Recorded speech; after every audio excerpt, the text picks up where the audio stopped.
बिस्मिल्लाहिर्रहमानिर्रहीम। अस्सलामुअलैकुम। Express News की स्पेशल ट्रांसमिशन चैंपियंस ट्रॉफी 2025 के हवाले से अब फाइनल में से 2 दिन बाकी रह गए हैं, कल और परसों का दिन, और फिर उसके बाद इतवार को इस टूर्नामेंट का फाइनल खेला जाएगा। एक नई चैंपियन टीम सामने आएगी। भारतीय टीम 2013 में जीती थी चैंपियंस ट्रॉफी। 12 साल का अरसा हो गया। पाकिस्तान जो था वो 8 साल तक डिफेंडिंग चैंपियन रहा। 18 जून 2017 को जो सरफराज की कप्तानी में हमने टूर्नामेंट जीता था, उसके बाद ये टूर्नामेंट ही नहीं हुआ। और न्यूजीलैंड की टीम जो है वो 25 बरस कबल ये टूर्नामेंट जीती थी, सन 2000 में। तो अब देखते हैं कि न्यूजीलैंड और भारत में से कौन फातेह होता है। आपको बताते हुए कि this transmission is presented by Lifebuoy and Lay's and it is powered by Telenor and Colgate Max Fresh. हम आपको इस ट्रांसमिशन में खुशामदीद कहते हैं। हमारे साथ हर रोज़ की तरह आज भी मौजूद हैं पाकिस्तान के former test captain Aamir Sohail, और उनके साथ मौजूद हैं पाकिस्तान के टेस्ट ओपनर खुर्रम मंजूर। इन दोनों से बात करेंगे। बहुत सारी चीज़ें आज के प्रोग्राम में बात करने के हवाले से, क्योंकि आज तो क्रिकेट तो नहीं हो रही, लेकिन क्रिकेट से रिलेटेड चीज़ें, बहुत सारी चीज़ें जो हैं जिन पर डिस्कशन हो रहा है। और न्यूजीलैंड की टीम जो गैरी स्टेड उनके कोच हैं, उनकी कोचिंग में जिस तरह से परफॉर्म कर रही है, इस पर भी बात करेंगे। और भारत की जानिब से अगरचे ऑस्ट्रेलिया के दौरे में उनकी परफॉर्मेंस बड़ी मायूस कुन रही, गौतम गंभीर पर बड़ी उंगलियां उठ रही थीं, और फिर इंग्लैंड के खिलाफ जो वनडे सीरीज जीते उसके बाद से उन्हें कुछ थोड़ा इत्मीनान हुआ, और इस टूर्नामेंट में वो फाइनल में ले गए टीम को, और टीम जीतेगी तो यकीनन क्रेडिट जो है गौतम गंभीर को भी जाएगा। बहुत सारी चीज़ें जिन पर डिस्कस करेंगे, और गुफ्तगू के सिलसिले का आगाज़ करते हैं हम आमिर सुहेल से। आमिर, फाइनल में अभी 2-3 दिन बाकी हैं। प्रिपरेशन के लिए टीमों को, खासतौर पर भारत की टीम को तो बहुत मौका मिला है, न्यूजीलैंड की टीम को जो प्रिपरेशन के लिए मौका मिला है, जो आपने कल भी कहा था प्रोग्राम में कि एक मैच वो खेल चुकी है, स्ट्रैटेजी वो उनको नजर आएगी, कैसे देखते हैं? न्यूजीलैंड पूरी तैयारी के साथ आएगा? देखिए, उन्होंने बड़ा तगड़ा सेमीफाइनल खेला, और उसके बाद उनके लिए ये एक अच्छी चीज़ है कि 3 दिन का गैप है फाइनल के सेमीफाइनल और फाइनल के दरमियान। तो एक तो रेस्ट करेंगे, और दूसरा दिल गेट एक्वेंटेड मोर कि भाई ये पिच जो है किस तरह बिहेव करेगी। उनके पास काफ़ी टाइम होगा टू रीड द पिच, और उसको सामने रख के they will make the right decisions. Khurram, आप क्या समझते हैं, फाइनल के लिए कोई फ्रेश पिच बनाई जाएगी? जिस तरह जो सेमीफाइनल हुआ था इंडिया वर्सेस ऑस्ट्रेलिया, उसमें भी जो है वो सेंटर स्क्वायर पे फ्रेश पिच इस्तेमाल हुई थी। आप समझते हैं या पिच अपनी मर्जी की होगी? नहीं, देखें, मुझे तो लग रहा है स्क्वायर का जो सेंटर पिच होगी ना वो होगा फाइनल, क्योंकि फाइनल आखिरी मैच है और ग्रैंड सब देख रहे हैं, और उसमें सेंटर ऑफ द ग्राउंड जो पिच होती है उसी के ऊपर होगा। उस पिच को बनाया कैसे, ये एक सवाल। स्लो है, थोड़ा रोल ज़्यादा किया, या पानी दे के थोड़ा किया, वो चीज़ देखने, मगर देखा यही गया है कि स्लो पिच है, गर्मी है वहाँ पर, गर्मी भी है और थोड़ा सा स्लो पिच है, कहीं ना कहीं वो स्पिनर को एडवांटेज देती है, और बैट्समैन वही उस पर अच्छा परफॉर्म कर रहा है जो टाइम ले रहा है, और टाइम भी ऐसा ले रहा है कि आप पूरी कमांड पे आते हैं, आप उसके बाद फिर गियर शिफ्ट करते हैं। वो इंडियन बैट्समैन हो या जिन ने वहाँ पे परफॉर्म किया है, ऐसा नहीं है आप आए थ्रू द लाइन और खेलना शुरू किया और गैप्स में जाना, वो बहुत एक आध इनिंग होती है, मगर ऐसा दुबई में देखा नहीं गया। मुझे ऐसा लगता है जो न्यूजीलैंड जो टीम है ना, वो जो लास्ट मैच इनसे हारी है ना, किन वजूहात से हारी है इस चीज को देखेंगे।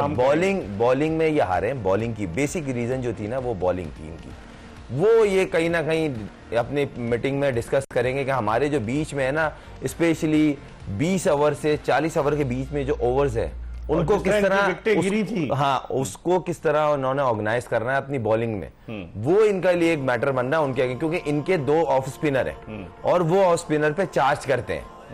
ये एक उनके पास थोड़ा सा एक क्वेश्चन मार्क आ रहा है, और माइकल ब्रेसवेल, और वो इन्हीं पे खेल रहे हैं, वो बहुत अच्छा परफॉर्म कर रहे हैं, लेकिन सेंटनर को भूल गया। जिसपे इंडियन बैट्समैन अटैक करते हैं, मैं उनकी बात कर रहा हूं, ऑफ स्पिनर पे कर रहे हैं और उनको टिकने नहीं दे रहे वो। तो वो जो 20 ओवर है ना, वो एक इसका प्लान ढूंढेगा, और न्यूजीलैंड जिस तरह का होमवर्क करके आती है हर मैच में, मुझे ऐसा लग रहा है कोई ना कोई इस 20 ओवर का ये तोड़ निकालेंगे कि यही इस 20 ओवर में ये मैच से दूर होते हैं इंडिया से, वरना ये मैच इवन लेके चल रहे होते हैं। आमिर, क्या दूसरी चीज ये है कि पिछले मैच में मेरा ख्याल है ये कंडीशंस को रीड नहीं कर पाए न्यूजीलैंड वाले, क्योंकि इन्होंने टॉस जीत के इंडिया को पहले खिलाया, और नोइंग कि अगली टीम 4 स्पिनर खिला रही है, जब आप एज ए कैप्टन पकड़ते हो ना टीम टॉस से पहले, तो आप देखते हो कि यार ये 4 स्पिनर खिला रहा है, क्या मैंने पिच गलत तो नहीं रीड कर ली? तो फिर अगर आपने डिसाइड किया हुआ है तो आप इम्प्रोवाइज भी कर जाते हो एज ए कैप्टन। तो आए यही सोच के कि हम पहले बॉलिंग करेंगे, क्योंकि इंडिया की टीम ने जो है चेज किया हुआ था, उन्होंने कहा इनको चैलेंज करते हैं, लेकिन चूंकि स्पिनर्स थे 4, उन्होंने गेम कंट्रोल करके कप्तान इंडिया के पकड़ाई और एक टाइम पे लग रहा था न्यूजीलैंड की टीम जीत सकती है, लेकिन वो आके स्पिनर्स ने हल्की सी टर्न के ऊपर जो है वो आउट कर दिया, इनके लिए मुश्किल हो गया। तो ये इस दफा कोशिश करेंगे कि पिच को प्रॉपर तरीके से रीड आप क्या कह रहे थे? मुझे ऐसा लगता है कि वो जो 10 ओवर का बीच में आ रहा है ना, ये रचिंद्र से लाएंगे 10 ओवर, सचिन रविंद्रा से ये लाएंगे, क्योंकि पिछले इनके खिलाफ उसको ट्राई नहीं किया था और लास्ट मैच में उसने वाइटल 5 ओवर्स किए और बहुत अच्छी बॉलिंग की है। अच्छा, बॉल करना फन नहीं है, अच्छे एरिया में बॉल करना फन है। क्या बैट्समैन को ऐसी विकेट पर खुर्रम जहां रन बन रहे थे 5 ओवर में 20 रन दिए, मुझे ऐसा लग रहा है सेकनर के साथ ये निकालेगा ओवर, क्योंकि उनकी जो प्लानिंग दिख रही है इंडियन बैट्समैनों की कि वो देखते हैं कि इनके 20 ओवर जो है वो ऑफ स्पिनर्स के, तो उस पे कहीं ना कहीं या तो ये एक फास्ट बॉलर पे शुरू में अटैक नहीं करेंगे, मैट हेनरी या दूसरा काइल जेमिसन नहीं, देखें ओरॉक, विल ओरॉक, देखें पार्टनरशिप दुबई के अंदर बेसिक दिख रही है, पार्टनरशिप्स लगानी है।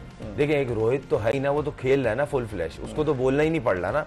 इवन उनके गौतम ने प्रेस कॉन्फ्रेंस में कह दिया कि हम इंटेंट देखते हैं और कप्तान बोल रहा है मैं करूंगा इंटेंट, तो उनका विजन क्लियर है। सही। तो इस तरह वो पार्टनरशिप्स पे दादा जा रहे हैं, क्योंकि एक हैंड से तो वो ले ही रहा है चार्ज। पिछले मैच में ग्लेन फिलिप्स से बॉल नहीं करवाए न्यूजीलैंड ने।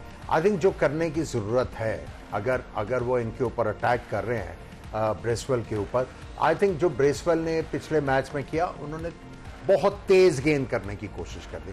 अगर बैट्समैन आपके ऊपर अटैक कर रहा है तो आपने एक तो लाइन चेंज करनी है, दूसरा गेंद को ढीला करना है, ताकि बैट्समैन जो है फ्लाइट में बीट हो या मारने जाए, पेस ना हो। आप देखें कि उन्होंने बहुत आके तेज गेंद की है, जैसे ही अक्सर ने उनको मारा एक एक्स्ट्रा कवर के ऊपर से, तो उन्होंने तेज तेज करना शुरू कर दिया और उन्होंने फिर विकेटों से हट के कट मारनी शुरू कर दी। तो आई थिंक डेफिनेटली वो पिछले मैच से सीख के आएंगे और वेल प्रिपेयर्ड आएंगे इस दफा। खुर्रम, इंडिया ने जो 4 मैचेस खेले, 2 में टारगेट चेस किया है और 2 में डिफेंड किया है, दोनों चीजें वो कर चुके हैं इंडियन टीम। मगर मुझे ऐसा लगता है इसमें वो पिच को देखते हुए अगर टॉस जीतेंगे तो पहले बैटिंग करेंगे। अच्छा, कोई भी बेवकूफी है ना, आप फजूल में प्रेशर ले रहे हो, पता है पिच स्लो चल रही है, चेज इतना आसान नहीं है, पार्टनरशिप स्लो। देखिए एक होता है पिच आ रही है मजेदार है, जैसे कजाफी का पिच था, वो 350 भी बोलते थे नहीं, 2 पार्टनरशिप बड़ी लगी हम चेस करेंगे। यहाँ पे वो चीज नहीं दिख रही और हर मैच में, तो वो चीज अब कप्तान तो एक मैच में गलती कर सकता है ना, बार बार तो फिर आदत कहते हैं उसको। तो मुझे नहीं लगता कोई कप्तान टॉस जीत के बोलेगा नहीं भाई आप आइए और हमारे सर पे आप 300 रन करके दे देंगे, 250 चढ़ा के नहीं होंगे नहीं। अगर मैं फिर बोल रहा हूँ, अगर बैट्समैन खेल गए पूरे 50 ओवर पहली बैटिंग वाले, तो हो सकता है 280+ रन हो। देखिए अगर आप पाकिस्तान का मैच और ऑस्ट्रेलिया दोनों मैचेस को सामने रखें, तो दोनों टीम में एक सिचुएशन ऐसी थी कि 300 के करीब पहुंच रहे थे अगेंस्ट इंडिया। ठीक है, वो तो स्मिथ गलत टाइम पे आउट हो गए, पाकिस्तान की तरफ से रिजवान आउट हो गए। सो टीमों के पास चांस आया कि इनके खिलाफ 300 रन करें। अब आपको सिर्फ डिसिप्लिन करना है और ये देखना है कि इनको हमने आके गेम में पीछे छोड़ना किस सिचुएशन पे है। लेकिन एक और चीज खुर्रम, कि एक तो क्राउड का, अब सुना टिकट्स जो है नापैद हो रहे हैं, टिकट्स नहीं मिल रहे और लोग भारत से चार्टर्ड फ्लाइट करके आ रहे हैं फाइनल देखने के लिए, और इतना यानी कि इंडियन सपोर्ट होगा कि आपको तो पूरा स्टेडियम जो है वो ब्लू नजर आएगा। उस सिचुएशन में मेंटली स्ट्रांग होना बहुत जरूरी है। कीवी टीम के प्लेयर्स हैं मेंटली स्ट्रांग। नहीं इसमें तो कोई नहीं, वो देखें ये जो प्लेयर्स होते हैं ना, ये बोलते हैं कि भाई हमारा जो जॉब है ना, वो जॉब अच्छे से करना है। इनको ये हमारे ये थोड़ा एशिया में कल्चर ज़्यादा है, हम इमोशनली बहुत ज़्यादा अटैच हो जाते हैं, ये चीज़ है, होनी भी चाहिए। मगर ये जो है ना, England, south Africa, Australia, New Zealand, ये बोलते हैं हम वी आर प्रोफेशनल्स और हम लोग ये जॉब करना है और हमें इसको सीरियसली लेना है, जो हमारा काम है, रिजल्ट हमारे हाथ में नहीं है, तो वो उस तरह लेते हैं। इंडियन क्राउड आएगा, ऐसा लगेगा इंडिया अपने होम ग्राउंड पे खेल रहा है, अच्छी चीज है। अपने मुल्क की टीम उनकी फाइनल आ रही है, पिछला वर्ल्ड कप जीती है, तो बैक करना चाहिए, उनके प्लेयर्स परफॉर्म कर रहे हैं इस तरह का, इसमें कोई डाउट। एक और चीज है, देखें न्यूजीलैंड की टीम बहुत अच्छा खेलती आ रही है। आप 2015 से देख लें, ये फाइनल में आए, वहां पे आके आउट क्लास हो गए। 2019 के वर्ल्ड कप में अनलकी रहे, फिर और टूर्नामेंट्स के 23 के वर्ल्ड कप के सेमीफाइनल में इंडिया से हारे। तो इनको अब पता लग गया है कि हम टीम तो हैं, लेकिन एज ए प्लेयर हमारी धाक उस वक्त जाके बनेगी when we win a tournament. और मैं समझता हूँ कि इस दफा ये जो है आके इतनी जान मारेंगे कि आपको नजर आएगा न्यूजीलैंडर्स जो है। अच्छा आमिर, आप जब 96 के वर्ल्ड कप का क्वार्टर फाइनल खेले, पूरा क्राउड बेंगलोर के चिन्नास्वामी स्टेडियम का क्राउड तो पूरा इंडियन टीम के फेवर में था। ऐसी सिचुएशन में मुखालिफ टीम के बहुत बड़ी मोटिवेशन है, बहुत बड़ी मोटिवेशन है ये। अच्छा ओके, इसको तो एंजॉय करो। अगर आप एंजॉय करते हो तो आप फिर परफॉर्म भी अच्छा करो। स्ट्रॉन्ग नर्व का होना भी बहुत जरूरी है। आप एंजॉय आप उसी सूरत अगर करें। आप इंटरनेशनल क्रिकेट खेल रहे हो तो ये तो नर्व्स आपके तगड़े होने चाहिए ना।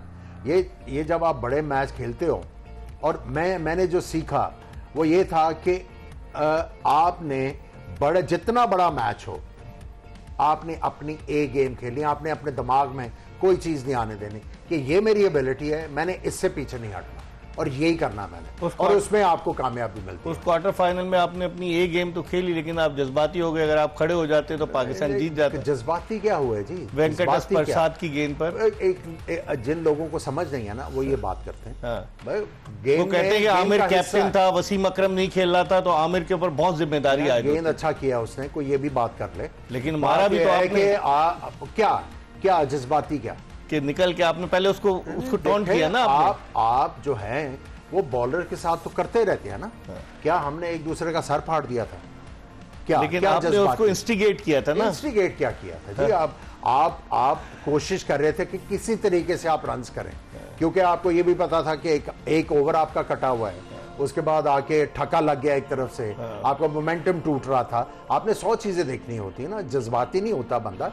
बात यह है कि जिनको क्रिकेट की समझ है ना, उनको समझ। लेकिन इंडिया पाकिस्तान की क्रिकेट में तो लोग इस चीज को जज्बातियत के तौर पे लेते हैं। वो ठीक है, लेकिन जो ग्राउंड के अंदर हो रहा होता है और जो ग्राउंड के बाहर हो रहा होता है, वो दोनों डिफरेंट चीजें होती हैं। डिफरेंट चीजें। आपको उधर का भी सोचना कि बाहर वाले क्या सोच रहे हैं, वो क्या करना चाह रहे हैं, अंदर क्या करना है, तो बड़ी चीजें होती हैं। इस पर हम बहुत सारी बात कर सकते हैं, लेकिन इस वक्त हम एक ब्रेक ले रहे हैं, और ब्रेक के बाद आमिर सुहेल और खुर्रम मंजूर के साथ जोश जगा दे एक्सप्रेस न्यूज की स्पेशल ट्रांसमिशन में दोबारा आपको ज्वाइन करें।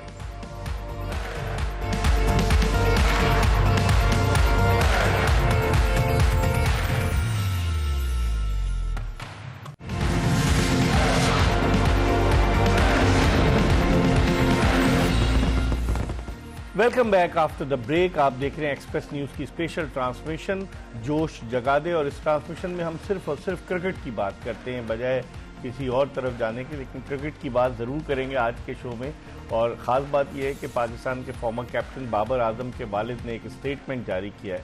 चलें, स्टेटमेंट की हद तक तो ठीक था, वो एक तो दिल बर्दाश्त है कि बाबर आजम को T20 टीम से क्यों ड्रॉप कर दिया गया, और उन्होंने लिखा है उस स्टेटमेंट में, अगर मैं पढ़ के आपको सुनाऊँ कि एंड इवन उन्होंने लिखा है कि despite being a member of ICC's T20 team, जो आईसीसी की T20 टीम के मेंबर थे Babar Azam of the year, and even captaining it, getting drop is no big deal. वो कहते हैं कि कोई मसला ही नहीं है ड्रॉप होना, और strong performances in the national T20 है, PSL will bring him back into the team. यहाँ तक तो समझ में आ रहा है। आगे वो ये कह रहे हैं, however a humble request to certain so-called legendary former players, अब किसकी तरफ उन्होंने इशारा किया है, please be mindful of your words, if someone responds you might not be able to handle it, you are part of the past and those doors will never reopen। तो आप ये धमकी तो दे रहे हैं ना कि अगर आपने ऐसा किया तो हम आपको फिर बताएंगे। ऐसा होना नहीं चाहिए। आमिर, आपकी क्या राय है कि किसी प्लेयर के फादर आकर, या तो वो उनके वो हों, वो कहते हैं कि मैं इनका कोच भी हूँ, मैनेजर भी हूँ, लेकिन वालिदैन को तो बीच में नहीं इन्वॉल्व होना चाहिए। बैड टेस्ट है, बैड टेस्ट है, इसमें कोई शक नहीं है। और देखिए, बात यह है कि बाबर आजम को अगर उन्होंने ड्रॉप किया है तो बी ऑल एंड ऑल तो नहीं हो गया। बात सिंपल सी है कि T20 एक ऐसा फॉर्मेट है जिसमें आप खेल के फॉर्म वापस नहीं ले सकते, क्योंकि आपको चांसेस लेने हैं।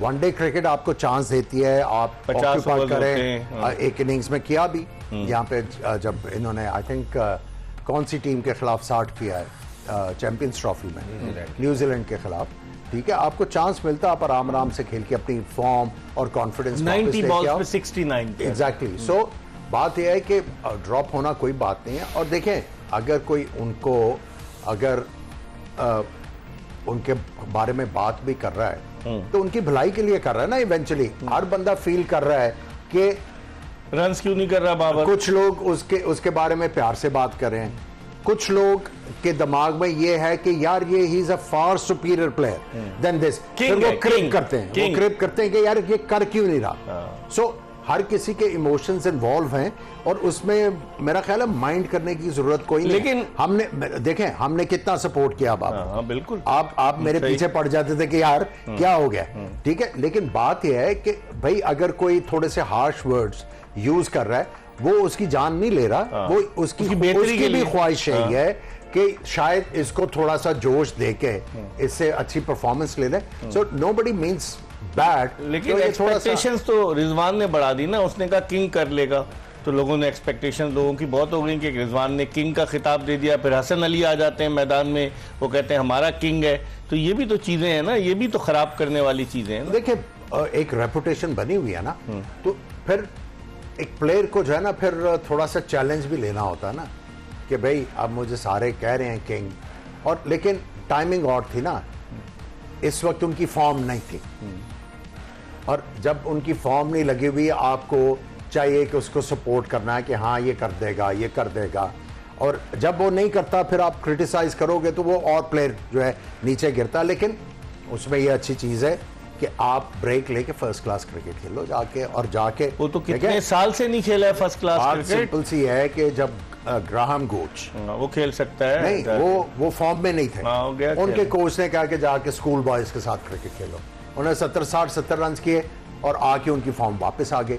सो आप डिफरेंट जो है चीजें ट्राई आउट करके। लेकिन यहाँ तो अगर आप जो है वहाँ ऑस्ट्रेलिया के टूर से वतन वापस आते हैं, तो बजाय इसके कि आप फर्स्ट क्लास खेलें, आप घर पे रहते हैं और एकेडमी में जाकर प्रैक्टिस करते हैं। ऐसा तो नहीं होना चाहिए। जो मैच की बात और है, मैं जब उस दिन ग्रेटनेस की बात कर रहा था, जो लोग आपके इर्द गिर्द है ना, आप उनको इंस्पायर करते हैं टू बिकम ग्रेट। ग्रेटेस्ट तो बाद में होता है ना, टू बिकम ग्रेट। अब उसमें यह है कि जब आप फर्स्ट क्लास क्रिकेट खेलोगे तो लोगों पे आपकी इंस्पिरेशन होगी, आप इंस्पायर कर रहे हो यंगस्टर्स को और उनको बता रहे हो कि how important this format of the game is. Khurram, आप भी फर्स्ट क्लास खेलते हैं। अगर कोई बड़ा खिलाड़ी नौजवानों के साथ फर्स्ट क्लास क्रिकेट खेलता है, उसका क्या इम्पैक्ट होता है। एक तो खिलाड़ी ड्रेसिंग रूम शेयर करते हैं कि भाई किंग आ गया। अगर सपोज बाबर आजम होते तो लोग कहते हैं ना कि इंस्पिरेशन तो है कि इस वक्त पाकिस्तान का one of the best batsman out of form है। गुज़िश्ता 22-23 इनिंग्स से 100 नहीं किए उसने। नहीं देखें, आप ड्रेसिंग रूम शेयर करने की बात की, इसमें कोई डाउट नहीं है। प्राउडली, बल्कि जो जूनियर लड़का होता है वो खुश होता है कि मैं इस टीम का पार्ट हूँ, वो 11 में हो या 15 में हो। वो बोलता है कि ये इसका किटबैक, इसका तरीकाकार क्या है, ये वार्म अप किस तरह करता है, इसका ड्यूरिंग द मैच एटीट्यूड क्या है, ये प्लेयर से कितना हम्बली मिलता है, या वो एग्रेसिव नेचर है, इसका वे ऑफ प्ले क्या है, ये खाते किस तरह है। हर चीज़ जूनियर को, अब जरूरी थोड़ी कि आप किसी को स्टिक मार के सिखाओगे, मैं टीचर हूँ मैं सिखाऊंगा। ये देख के भी लकी प्लेयर होते हैं जो इतने बड़े बड़े प्लेयर्स के साथ खेलते हैं। और जो ग्रेड्स हमारे पाकिस्तान के रहे हैं हिस्ट्री के, उन्होंने ये बेसिक किए। जब भी आउट ऑफ फॉर्म हुए वो डोमेस्टिक में आए, पैटर्स ट्रॉफी, कादम ट्रॉफी इसमें परफॉर्म किए, वापस टीम में गए, और ये एक सिलसिला है। और वो इसलिए ग्रेड्स बने। पाकिस्तान की टीम या पाकिस्तान की क्रिकेट इतनी कोई नीचे नहीं चली गई है, बेसिक में वापस आए। ये लाइफ के अंदर अप एंड डाउन आते हैं, अच्छे दिन बुरे दिन, यही लाइफ है। सीधी लाइन तो बंदा फारिग। लेकिन जब ग्रेड्स बाहर होते तो उनके अब्बा बयान देते थे इस तरह का।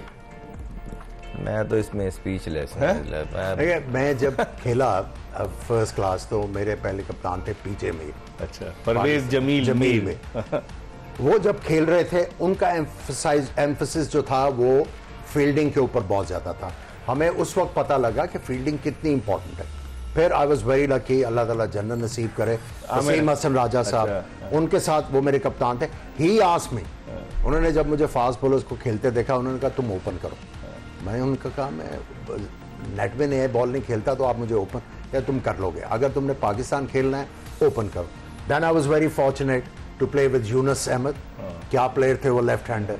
फिर जावेद मियांदाद, आमीन, उनके बारे में आपको मेरा ख्याल है 40 प्रोग्राम करने पड़ेंगे कि जावेद मियांदाद की तारीफें आप करते जाएंगे। ग्रेट आदमी, हम्बल ग्रेट ह्यूमन बीइंग भी। और उस बंदे की जो सबसे बड़ी बात थी जी, वो ये थी कि कराची लाहौर की राइवलरी बड़ी होती थी। उन्होंने ना ये देखना होता था कि कराची का लड़का है या कहाँ का लड़का है, जो डिजर्विंग था वो पहले खेलता था। लेकिन ये सिलेक्शन कमेटी क्यों नहीं देखती कि बलूचिस्तान का अगर मेरा हसीबुल्ला कसूर है। नहीं, मैं आपकी बात को आगे बढ़ा रहा हूँ। आप कह रहे हैं ये सिलेक्शन, जब जावेद मियां जैसा ग्रेट, एक सेकंड, आप मेरे से क्या कहलवाना चाह रहे हैं? मैं मुझे बताना चाह रहा हूँ कि इंसाफ मिलना चाहिए, नौजवान क्रिकेटर को जस्टिस होना चाहिए, जिनके साथ ज्यादती हुई है उनके साथ इंसाफ होना चाहिए। आप जैसा आदमी कहेगा तो एक इम्पैक्ट पड़ेगा। नहीं देखिए, मैं तो पहले से कह रहा हूं, जब तक मेरिट नहीं होगा आपकी क्रिकेट आगे नहीं जाएगी, सिंपल।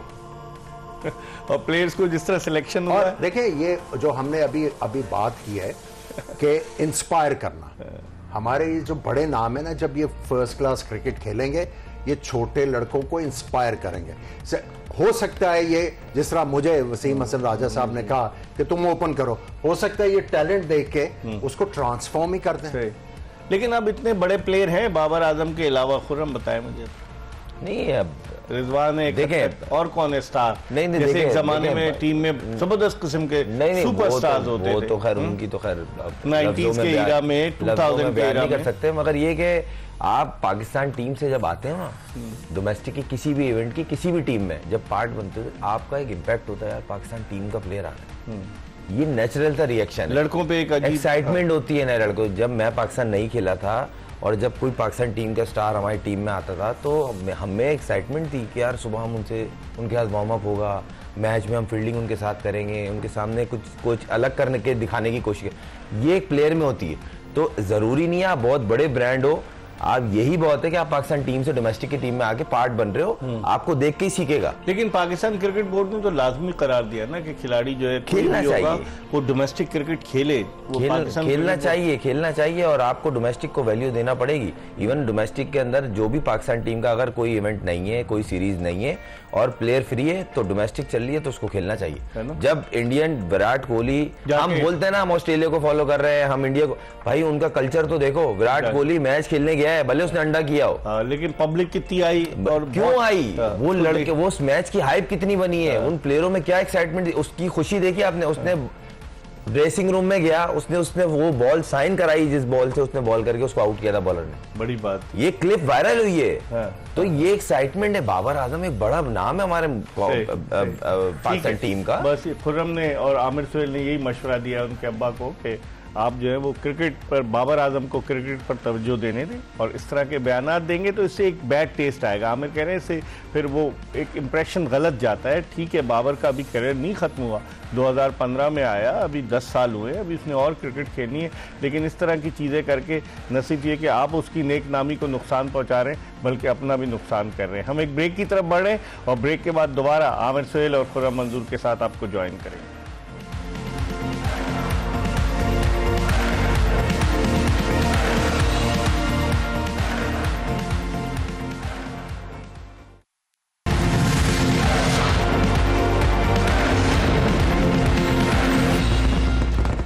ब्रेक के बाद एक मरतबा फिर जोश जगा दे एक्सप्रेस न्यूज़ की स्पेशल ट्रांसमिशन में आपको खुश आमदीद कहते हैं। अब लोग इंतज़ार कर रहे हैं, पाकिस्तानी शायकीन तो खासे मायूस हैं, दुबई का वीज़ा भी नहीं मिल रहा, वो जाएंगे कैसे, इतना खर्चा कौन करेगा। अगर लाहौर में फ़ाइनल होता तो लोग, लाहौर चूँकि ऐसी जगह पर वाक़ है कि इर्द गिर्द के इलाकों से जो छोटे शहर हैं वहाँ से भी लोग आ जाते फ़ाइनल देखने के लिए, इवन पिंडी और पेशावर से भी लोग आते। लेकिन बदकिस्मती है, क्या कह सकते हैं, अफसोस की बात है कि फ़ाइनल लाहौर में नहीं हो रहा। हमने एक पैकेज तैयार किया है कि पाकिस्तान में जो आईसीसी के इवेंट हुए हैं, जैसे 87 का वर्ल्ड कप, 96 का वर्ल्ड कप, 96 के वर्ल्ड कप में हमारे जो मेहमान बैठे हैं आमिर सुहेल, इन्होंने साउथ अफ्रीका के खिलाफ सेंचुरी स्कोर की थी और बहुत सारे वाक़यात जो हुए। छोटा सा एक पैकेज है, पहले वो देख। जी, पैकेज आपने देखा। खुर्रम, आप क्या समझते हैं कि इस तरह जो टूर्नामेंट का इनेकाद हुआ, जिन हालात में भी हुआ, इंडियन मीडिया बहुत शोर मचा रहा था कि नहीं हो सकता, मैदान नहीं बन सकते, कुछ भी है, पाकिस्तान ने बहरहाल करके दिखाया। 7 मैचेस यहाँ हुए, 2 वॉश आउट हो गए, 1 मैच जो है बेनतीजा रहा। आप समझते हैं कि आइंदा आने वाले दिनों में अगर पाकिस्तान अपनी तगड़ी लॉबी बनाए आईसीसी में, तो पाकिस्तान को आईसीसी की मेज़बानी मिल सकती है? या जिस तरीके से भारतीय मीडिया प्रोपेगेंडा कर रहा है कि जनाब बारिश को सही करने के लिए इनके पास ड्रेनेज सिस्टम नहीं था और दीगर चीज़ें, तो क्या इस सूरत में हमें मेज़बानी मिलेगी जब तक जय शाह जो है वो आईसीसी के चेयरमैन है? देखें, सबसे पहले तो पाकिस्तान क्रिकेट बोर्ड को क्रेडिट जाता है, उन्होंने जिस तरह बाखूबी पूरा टूर्नामेंट कराया और जिस तरह टीमें सेटिस्फाई होके गई हैं, सारे प्लेयर बहुत एलेक्स कैरी का एक और ट्वीट आया। जबरदस्त उन्होंने अप्रिशिएट किया है क्रिकेट बोर्ड की सारी फैसिलिटीज को, ये क्रेडिट जाता है। और जिस तरह ग्राउंड बनाए और जिस बोलते नहीं कॉन्फिडेंस से उन्होंने स्टार्ट किया था, तो सवालात तो बहुत सारे थे मगर करके दिखा के मुंह बंद कर दिया। हमने इवेंट होस्ट किया, बहुत अच्छा किया, और फाइनल अगर यहाँ होता तो हम बताते हैं कि फाइनल होता कैसे, यहाँ क्यों नहीं हुआ फाइनल। देखें ये वही वाली बात है जो आमिर भाई ने बोला कि पहले से होना चाहिए था ना चीजें। अब एक स्टेप हुआ है, अब लेट्स सी कि वो फ्यूचर वाला जो है वो हम भी करते हैं कि नहीं करते, कि हम भी अब बाहर खेलेंगे, लेकिन इस बात पे हुई है आमिर। लेकिन जब आप हाइब्रिड मॉडल पे एग्री हो रहे थे तो आप उस वक्त तो ये कह सकते थे कि ठीक है आपके तीनों लीग मैचेस वहां होंगे दुबई में, एक सेमीफाइनल में आप पहुंचे वहां होगा, लेकिन चाहे आप फाइनल में पहुंचे ना पहुंचे, final should be in Lahore. We are the host रखी हुई थी ना इंडिया ने। देखिए अब ये एक बड़ा कॉम्प्लिकेटेड सारा जो है टॉपिक है। अब जब आप इंग्लैंड, ये भी तगड़ा क्रिकेट बोर्ड है, ऑस्ट्रेलिया तगड़ा क्रिकेट बोर्ड है, जब आप इनसे इस मामले में बात करते हो तो उनके मुंह के ऊपर फेंका जाता है, भाई आप भी तो जिम्बाब्वे में नहीं खेले, आप भी तो 96 में श्रीलंका नहीं गए, आपने भी तो ये किया। सो उनके पास वो मॉरल ग्राउंड नहीं है। लेकिन वो बदल चुका है ना। नहीं, वो तो उसको सियासी तौर पर वो लोग नहीं गए। अभी उन्होंने इस टूर्नामेंट से पहले कहा अफगानिस्तान से नहीं खेलेंगे। मसला बड़ा कॉम्प्लिकेटेड है। इसमें सिर्फ क्रिकेट बोर्ड नहीं, इसमें आपकी पाकिस्तान की स्टेट भी शामिल होगी, फिर ये मसला हल होगा। आप इसको इतना इजी ना लें, ये बड़ा कॉम्प्लिकेट हो गया। मैं मान रहा हूं। आप देखें जो तीसरा वर्ल्ड कप इंग्लैंड में हुआ ना, ये पाकिस्तान क्रिकेट बोर्ड ही था। 83 का वर्ल्ड कप जो इंडिया जीता फाइनल में वेस्ट इंडीज को हराया, आप ही लेके आए ना। पाकिस्तान क्रिकेट बोर्ड का जो इनिशिएटिव आरिफ अब्बासी वगैरह थे, बिल्कुल लेके आए 87 का, फिर आया 96 में आया। तो आपके पास उस वक्त आपकी एक वैल्यू थी, आपकी लॉबी तगड़ी थी, आपकी इनपुट थी, आपकी टीम बहुत तगड़ी थी। टीम के अलावा भी यहाँ पर आप मुझसे इत्तेफाक करेंगे, लॉबी थी, और यहाँ आप इत्तेफाक करेंगे कि हम ये तो मनवा सकते थे कि 3 मैच आप वहां खेलें, सेमीफाइनल आप वहां खेलें, लेकिन हम होस्ट है, फाइनल हमारा राइट है। देखिए ये इसके ऊपर फिर डिबेट होगी। आपने किया तो होगा, ये मैं नहीं मानता कि आपने ये वाली शर्त नहीं रखी होगी, लेकिन वो तगड़े हैं। अब देखें, मैं वही ये कह रहा हूं कि आप जो लॉबी की बात कर रहे हैं, ये बड़ी आपको प्रॉपरली ना ये चेस खेलनी पड़ेगी टू ब्रिंग बैक इंडिया, या आप बायलैटरल टूर जो हैं वो अपने स्टार्ट करेंगे। ये कलेक्टिव एफर्ट होगा, ये सिर्फ क्रिकेट बोर्ड के ऊपर नहीं रह गया। नहीं, वो बायलैटरल के लिए तो वो कह रहे हैं कि अगर government is not accepting it के, तो फिर गवर्नमेंट टू गवर्नमेंट हो गया, चले बायलैटरल समझ में आता है। लेकिन ये तो आईसीसी का इवेंट था आमिर, ये तो हमें इतने 29 साल बाद मिला है। मैं वही कह रहा हूं, इंडिया जो है, जो बाकी 2-3 क्रिकेट बोर्ड हैं तगड़े, जिनकी एक्चुअली लॉबी भी तगड़ी है, दूसरा वो उनको कह देते हैं यार हमारा ये मसला है, आप भी तो नहीं गए थे श्रीलंका, आप भी तो नहीं गए थे। नहीं, वो तो बिग 3 का पार्ट रहे हैं, इसलिए वो क्या उनको पैसे भी सबसे ज्यादा मिलते हैं। जब ये मामला आता है ना, उनके पास भी जो है वो इंडिया के पास जवाब है ना। सो मैं इसलिए कह रहा हूं ये कॉम्प्लिकेटेड है, इसको बड़ा इंटेलिजेंटली आपको लेके चलना पड़ेगा, मशवरे करने बार एजेंडे में लेके आना पड़ेगा आपको। चेयरमैन साहब को मशवरे करने चाहिए थे साबिक क्रिकेटर से, या फिर ये कि एक साबिक टेस्ट फास्ट बॉलर जो बसे पर्दा रहकर क्रिकेट बोर्ड को मशवरे दे रहा है वो काफी है। देखिए अगर सेकंड ओपिनियन तो होती है। देखिए अगर आपने किसी मर्ज का इलाज करना है, अगर आप सेटिस्फाइड नहीं है, आप जीपी से आप स्पेशलिस्ट के पास जाते हो, स्पेशलिस्ट से अगर आपको अफाका नहीं हो रहा तो then you go to a surgeon. आपको सेकंड ओपिनियन तो लेनी है। अगर सर्जन ने कह दिया कि सर्जरी होगी, आप उसी वक्त तो नहीं लेट जाएंगे ना, कि आप दूसरा जाके ओपिनियन लेंगे ना। अब मैं ऐड करूं कि सर्जन तो हमारे चेयरमैन भी बन गए थे। मुझे पता था आपको जो मुंह पे स्मर्क थी ना, कि अब कोई जो है कोई आना है, तकरीबकारी होनी है। तकरीबकारी क्या, हम तो क्रिकेट मजाक कर रहे हैं खुरम। लेकिन इस लिहाज से खुरम, मुझे कई लोगों के फोन भी आए, लाहौर के जर्नलिस्ट भी, लाहौर के स्पेक्टेटर्स भी, बहुत से लोग बड़े मायूस हैं कि यार कम से कम हम फाइनल तो देख लेते। चले इकबाल भाई, हमें भी बड़ा अफसोस है, सच्ची बात है। हमारे मुल्क में होस्ट है, मेजबान है यार। हमारे मुल्क में मुझे सबसे ज्यादा जो खुशी है ना, क्रिकेट बोर्ड ने पूरा टूर्नामेंट जिस सफाई से ऑर्गेनाइज किया ना, मजा आ गया। लेकिन फाइनल हमने एक नहीं, आपकी बात से 100% रखने का फायदा तो हुआ है। देखें आप इसका मतलब है, आमिर कह रहे हैं इसका मतलब है अब टेस्ट क्रिकेटर जो है वो अब चले जाए, ब्यूरोक्रेट को लाए। नहीं, टेस्ट क्रिकेटर केपेबल नहीं है, इसका मतलब है। आपको पता है ना कि कितना कुछ स्टेक पे था इस टूर्नामेंट के ऊपर, कि ये अच्छे तरीके से होता तो आपका एक नाम बनना था कि हाँ यार पाकिस्तान में आपने क्रेडिट ब्यूरोक्रेट को दे दिया ना। नहीं, मैंने कहा कई दफा देखें आपने जिस मकसद के लिए लेके आए उन्होंने पूरा कर दिया, उनको क्रेडिट तो देना। अच्छा। हाँ, उसके बाद मतलब क्रिकेट जो आप चाह रहे हैं in future cricket should be run by the bureaucrats. नहीं, मैं मुझे लेट मी फिनिश।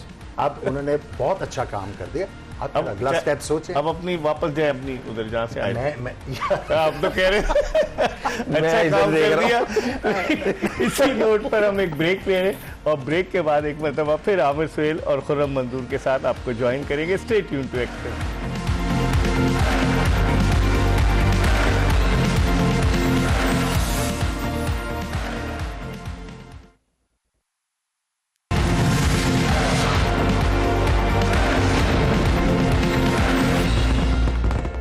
ब्रेक के बाद एक मरतबा फिर एक्सप्रेस न्यूज़ की स्पेशल ट्रांसमिशन जोश जगा दे में आपको खुशामदीद कहते हैं। थोड़ी सी बात कर लेते हैं पाकिस्तानी क्रिकेट टीम के कायम मुकाम उबूरी हेड कोच आकिब जावेद के हवाले से।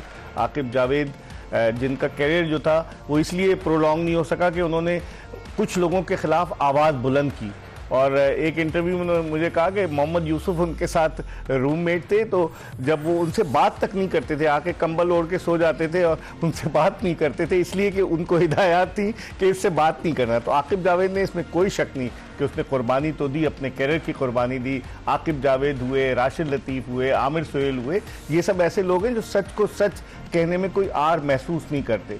अब जब से आकिब जावेद क्रिकेट एस्टैब्लिशमेंट का हिस्सा बने, अब वो आकिब जावेद तो नज़र नहीं आ रहे। उन्होंने प्रेस कॉन्फ्रेंस तो की, सकलैन मुश्ताक साहब जो थे पर तोल रहे थे लेकिन वो नहीं आए। ये तो आकिब जावेद की जीत है। लेकिन जेसन गिलेस्पी को क्या हो गया? जेसन गिलेस्पी ने जो बयान दिया आकिब जावेद के हवाले से, पाकिस्तान क्रिकेट बोर्ड को उसके हवाले से वजाहत करनी चाहिए। पहले तो आपने जेसन गिलेस्पी को सर पे बिठा दिया। मुझे याद है कराची में पाकिस्तान क्रिकेट बोर्ड ने सारे सहाफ़ियों को जमा किया लंच पर और फिर इंटरव्यूज़ कराए जेसन गिलेस्पी के, और वहाँ जाकर वो जहर उगलने लग गए। इससे पहले भी आपको याद होगा स्टीव रिक्सन ने भी जहर उगला था। जो कोच यहाँ से जाता है वो कुछ ना कुछ करता है। आमिर, इसका मतलब है कोच का इंतखाब आप सही नहीं करते। सबसे पहले जो इन्होंने ये कहा है कि मेरे खिलाफ कॉन्स्पिरेसी की है, इसका मतलब है उनके कान भरे किसी ने?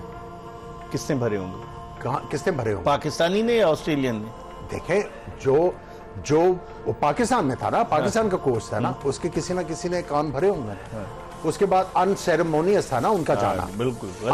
अगर आप उसको तरीके से कहते हैं कि you not fitting in our scheme of things, आप उसको फारिग करने की बजाय थोड़ा अरसा अकेडमी में भी रख सकते थे। ठीक है, अकेडमी में उनसे काम ले सकते थे। तरीके से अगर आप जब काम करेंगे तो फिर इस तरह के स्टेटमेंट नहीं आएंगे। सही, एग्रीड। बात सिंपल सी है, एक तो किसी ने कान भरे और उनका जाना एग्जिट जो था अनसेरेमोनियस। यहाँ आपसे 100% मुत्तफिक हूं मैं। बड़ी मेहरबानी आपकी। फाइनली आपसे मुत्तफिक, बिल्कुल सही कह रहे हैं आमिर आप, क्योंकि और जबकि उन्होंने व्हाइट बॉल की कोचिंग एक्सेप्ट कर ली थी जब गैरी कर्स्टन ने रिजाइन किया, तो जेसन गिलेस्पी ऑस्ट्रेलिया में भी था और फिर जिम्बाब्वे भी गया वो। देखिए, बात यह है कि जो कंसर्न है ना मेरा यहाँ पे, उस बंदे के कान किसने भरे? उसके कान में ये किसने डाला कि आकिब जावेद जो है कॉन्स्पिरेसी कर रहे थे? ये भाई उसको किस तरह पता लगना था? अगर कॉन्स्पिरेसी भी है तो आप तो देखें, और साथ में उसने भी शर्लक होम्स छोड़े हुए थे क्या? नहीं, गिलेस्पी को भी ये बात करने से पहले देखना चाहिए था कि मेरी क्या परफॉर्मेंसेज रही, मैंने क्या कंट्रीब्यूट किया पाकिस्तान क्रिकेट के लिए। वो भी गलत है, और जो उनका जाना भी था थोड़ा सा मेरा ख्याल है कि उससे बैड टेस्ट डेवलप किया। खुर्रम, गैर मुल्की कोचेस जो हैं जब आते हैं, बॉब वुलमर का तजुर्बा बड़ा अच्छा रहा। मुझे यूनुस खान बताते हैं कि उनके साथ बड़ा अच्छा इंटरेक्शन था।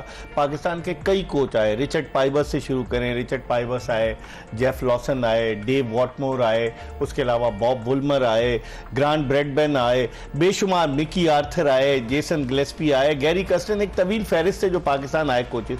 लेकिन सिवाय वुलमर के बाकी अच्छे नोट पे नहीं गए। देखिए, कहीं ना कहीं वो जो आमिर भाई ने कहा है ना कि उनको आप गुड बाय कैसे करते हैं, एक अच्छे बावकार अंदाज से, जेस्चर जो है ना वो शेडो होता है, तो वहां सारी चीजें मिस हो जाती हैं। जैसे आपने मिकी आर्थर को बुलाया 2019 के वर्ल्ड कप के बाद, वो मीटिंग में था, मिसबाह-उल हक उस क्रिकेट कमेटी का हिस्सा थे, और मिकी आर्थर की छुट्टी करके मिसबाह-उल हक को बना दिया। बस सर, ये तो कल्चर है और ये अभी से तो हो नहीं रहा और ये चलता आ रहा है और ये चीजें बेहतर करनी पड़ेगी। आज एक बंदा बोल रहा है, कल को कोई और बोलेगा। आमिर, एक जुमले बताएं कि मिकी आर्थर के साथ जो हुआ वो भी तो गलत हुआ था। देखिए अगर एक बंदा अच्छा काम कर रहा था तो आई थिंक वो भी बैड टेस्ट डेवलप होके गए ना, तो फिर नजम सेठी साहब ने उनको कॉम्पनसेट करने की कोशिश की कि अच्छा चलो आप जो है ना वो फोन के ऊपर डायरेक्टर के टीम बन जाओ, उनको उन्होंने कॉम्पनसेट किया। ठीक है, सेठी साहब को मशवरे कौन देता था ये भी आपको किसी प्रोग्राम में बताएंगे कि कौन पीछे पर्दा रहकर अपने मफादात के लिए काम कर रहा था। लेकिन इसके साथ ही एक्सप्रेस न्यूज़ की ये स्पेशल ट्रांसमिशन अपने इख्तिताम को पहुंची। This transmission is sponsored by Lifebuoy and Lay's and powered by Telenor and Colgate Max Fresh. इंशाअल्लाह ताला अगर जिंदगी ने वफा की तो कल सुबह 11 बजे आपसे फिर सुबह 1 बजे 11 बजे नहीं 1 बजे आपसे फिर मुलाकात होगी। मिर्जा इकबाल बेग और एक्सप्रेस न्यूज़ की पूरी प्रोडक्शन टीम को इजाज़त दीजिए। अल्लाह हाफ़िज़।